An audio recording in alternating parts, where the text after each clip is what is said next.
நான் உங்கள் Vasanthi. Welcome to mummy daddy channel. உடைந்த மூங்கில் முயன்றால் முன்னேறலாம் அப்படிங்கிற டாப்பிக்கில் தாங்க இன்னைக்கு நான் உங்ககிட்ட ஷேர் பண்ண போகிறேன். இந்தோனேஷியாவில் ஒரு தீவு. அந்த தீவில் கணவன் மனைவி 2 பேர் வாழ்ந்து வர்றாங்க. அந்த தம்பதியினருக்கு ரொம்ப காலமாக குழந்தைகளே இல்லை. அவங்களும் கோயில்களுக்கெல்லாம் போகிறாங்க, ஹாஸ்பிட்டல்ஸ்க்கு எல்லாத்துலேயும் போய் ட்ரீட்மெண்ட் பார்க்குறாங்க. ஆனாலும் அவங்களுக்கு குழந்தைங்களே இல்லை. ரொம்ப நாட்களுக்கு அப்புறம் ஒரு 4-5 வருடங்களுக்கு அப்புறமா ஒரு குழந்தை பிறக்குது. அந்த குழந்தை நல்லா வளர்ந்து ஒரு வாலிபன் ஆகும்போது அந்த தம்பதியினர் ரொம்ப முதுமை நிலைக்கு போயிடுறாங்க. அவங்க அப்பானால பொருள் ஈட்ட முடியலை, முதுமைனால படுத்த படுக்கையாக ஆயிடுறாரு. ஸோ அந்த குடும்பத்தை நிர்வகிக்கிற பொறுப்பு இந்த பையனுக்கு வந்துடுது. இவனுக்கு வேற எதுவுமே தெரியாது. இதுவரையும் அவங்க அம்மா அப்பாவோட கட்டுப்பாட்டுக்குள்ள இவன் பள்ளி படிப்பை முடிச்சுட்டு வந்துட்டு இருந்தான். இப்போ எதுவுமே தெரியல அப்படிங்கிற சூழ்நிலையில அவங்க அப்பா வேலை பார்த்துக்கிட்டு இருந்த ஒரு மரக்கடையில் போய் வேலைக்கு சேர்றான். இவனுக்கு தச்சு வேலை எதுவும் தெரியாது. அவங்க அப்பா தச்சு வேலை தான் அங்கே பார்த்துட்டு இருந்தாரு. இவனுக்கு தச்சு வேலை எதுவும் தெரியாத காரணத்தினால இவர் அங்கே அந்த மரக்கடையில் ஒரு எடுபிடி மாதிரி வேலைக்கு சேர்றான். கொஞ்சம் கொஞ்சமாக வேலையை கற்றுக்கணுங்கிற ஒரு ஆர்வத்தோட அந்த வேலையை சுறுசுறுப்பாக பார்த்துட்டு இருக்கான் அந்த கடையில். இவனோட ஆர்வமும் ஈடுபாடும் ரொம்ப சீக்கிரமாக அந்த மர வேலைகள் எல்லாம் கற்றுக்கிறதுக்கு தூண்டுது. இப்படியே சில காலம் போய்கிட்டே இருக்கு. அந்த இந்தோனேசியாவை தீவை ஆட்சி செய்த ஒரு மன்னர் ஜென் முறைப்படி அவரோட வாழ்க்கையை அமைச்சுக்கிறாரு. ஜென் முறை அப்படிங்கிறது இயற்கையை சார்ந்ததா இருக்கும். இயற்கையை மாசுபடுத்தாமலும் வச்சுக்கணும் அப்படின்னு முறைப்படி இருக்கும். அதே மாதிரி இயற்கை சார்ந்த பொருட்களை தான் நம்ம உபயோகிக்கணும். அதாவது இயற்கையில வீணாக்காம அதை மறுசுழற்சி பண்ணி பயன்படுத்தக்கூடிய பொருட்களா நம்ம அன்றாட வாழ்க்கையில யூஸ் பண்ணணும், உபயோகிக்கணும் அப்படின்னு இருக்கும். அதே மாதிரி தான் அரசரும் பின்பற்றிட்டு வந்தாரு.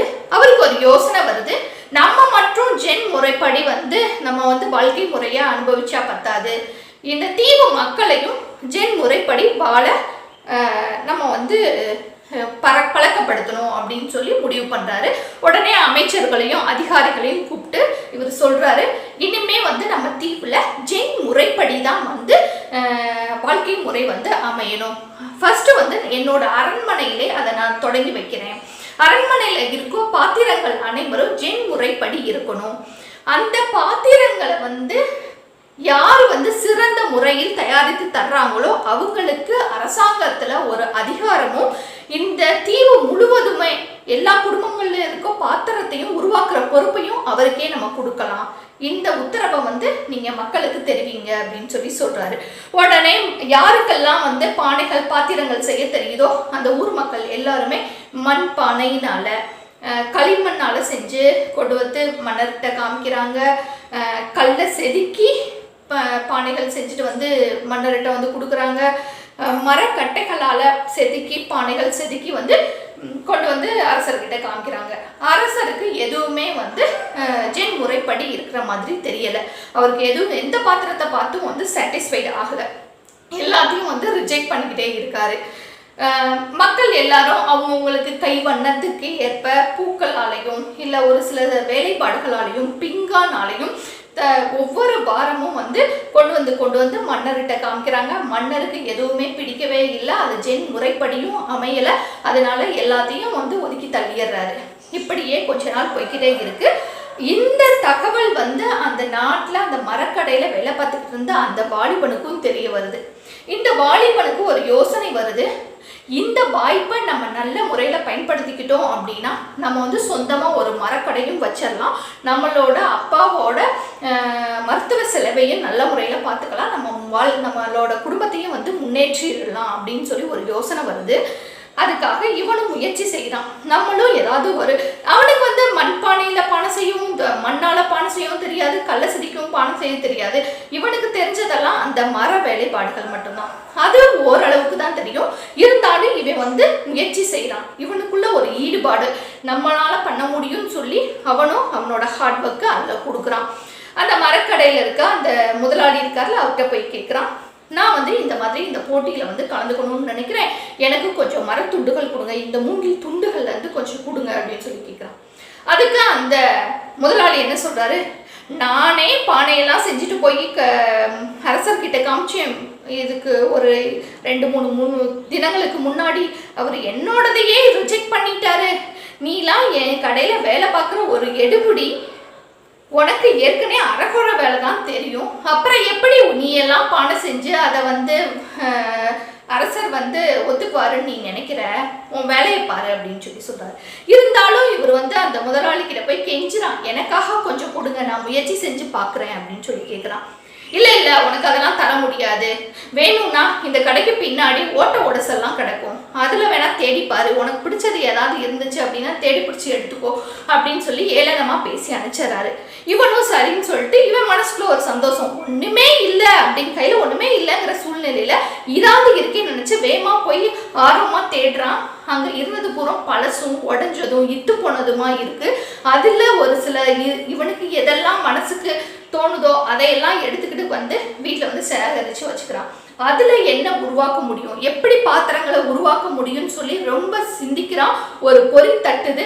அதே மாதிரியேவும் அந்த மூங்கில் குவல், அந்த மூங்கில் குழாய் மாதிரி இருக்கும்ல, அதையெல்லாம் நல்ல ஒரு ஷேப்பில், ஒரு நல்ல ஒரு அமைப்பில் வந்து செதுக்கி ஒரு காப்பி குவலையாகவும் ரெடி பண்ணுறான். இன்னொன்று வந்து அந்த பானையாக ஒன்று செஞ்சிடறான். இன்னொன்று வந்து தண்ணி ஊற்றுற ஒரு நீல ஜக்கு மாதிரி ஒன்று ரெடி பண்ணுறான். அப்புறம் வந்து காஃபி வைக்கிறதுக்கான ட்ரேயையும் வந்து அந்த மூங்கில் இருக்கும்ல கீற்று, அதனால பின்னி அதில் வந்து ஒரு ட்ரே மாதிரி ஒன்று ரெடி பண்ணிடுறான்.